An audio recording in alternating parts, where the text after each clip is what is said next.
À présent que nous avons vu le formulaire nous donnant la dérivée de chaque fonction usuelle, nous allons voir comment cela se passe quand on fait des opérations, quand on ajoute, multiplie, divise ces fonctions usuelles.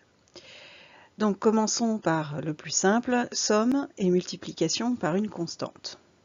Première propriété, si j'ai une fonction qui est constituée d'une somme de deux autres fonctions, alors si ces deux fonctions sont dérivables, la fonction u plus v est dérivable et la dérivée de u plus v, c'est u' plus v'.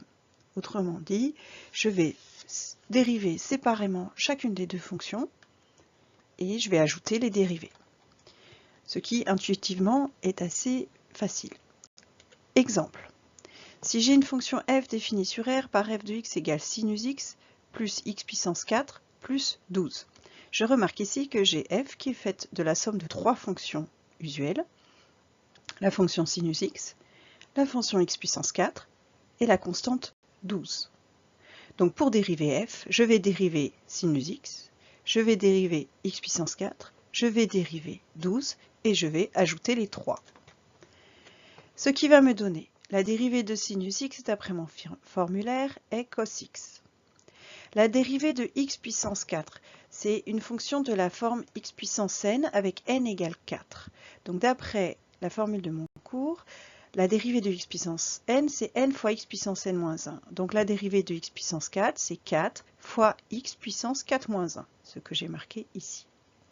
Et enfin, la dérivée de 12, 12 étant une constante, c'est 0. Maintenant, je simplifie mon écriture. Cos x ne bouge pas. 4 fois x puissance 4 moins 1. 4 moins 1, cela fait 3. Donc 4 fois x puissance 4 moins 1 me donne 4x au cube. Et le plus 0 est inutile. Donc j'ai ici la fonction f', la dérivée de la fonction f, qui est cosinus x plus 4x au cube. Multiplié par une constante réelle et que je veux la dériver. Alors, si une fonction dérivable sur un intervalle i et qu'a une constante réelle, alors k fois u est dérivable et la dérivée de k fois u est k fois u'. C'est-à-dire que si j'ai une fonction usuelle multipliée par une constante, je garde la constante, je garde le fois et je dérive la fonction usuelle. Voyons sur un exemple. Voici un exemple où j'ai 1, 2, 3, 4, 5 fonctions qui sont ajoutées.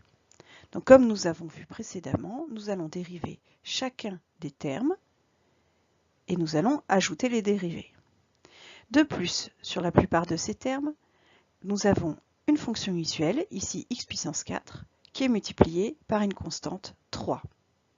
Ici, nous avons la fonction usuelle qui a x associe x, qui est multipliée par la constante moins 5. Ici, nous avons la fonction sinus, qui est multipliée par 7. Ici, nous avons 5 sur x, c'est-à-dire que nous avons 5 fois 1 sur x. Donc c'est la fonction usuelle qui a x associe 1 sur x, la fonction inverse, qui est multipliée par 5. Et enfin, là, nous avons un terme constant. Donc nous allons dériver la fonction f. Nous allons dériver chaque morceau. Commençons par le premier. J'ai dit 3 fois x puissance 4, je garde le 3, je garde le fois, et je dérive x puissance 4, c'est-à-dire que je remplace x puissance 4 par 4x au cube. Moins 5 fois dérivée de x, c'est 1. Donc ça me fait 5 fois 1. Plus 7 fois dérivée de sinus x, c'est moins cos x. Donc cela me fait plus 7 fois moins cos x. On a dit 5 fois 1 sur x. Donc je garde le plus 5 fois. Et la dérivée de 1 sur x, c'est moins 1 sur x au carré. Et enfin, la dérivée de moins 15 me donne plus 0, puisque c'est une constante additive. C'est-à-dire que ici, j'ai moins une constante, ou plus une constante, c'est pareil. Quand je vais dériver, cela donnera 0. Alors que ici, par exemple, j'ai moins 5 fois une fonction. C'est-à-dire que c'est une constante multipliée par une fonction. Dans ces cas-là, je garde la constante et je dérive la fonction.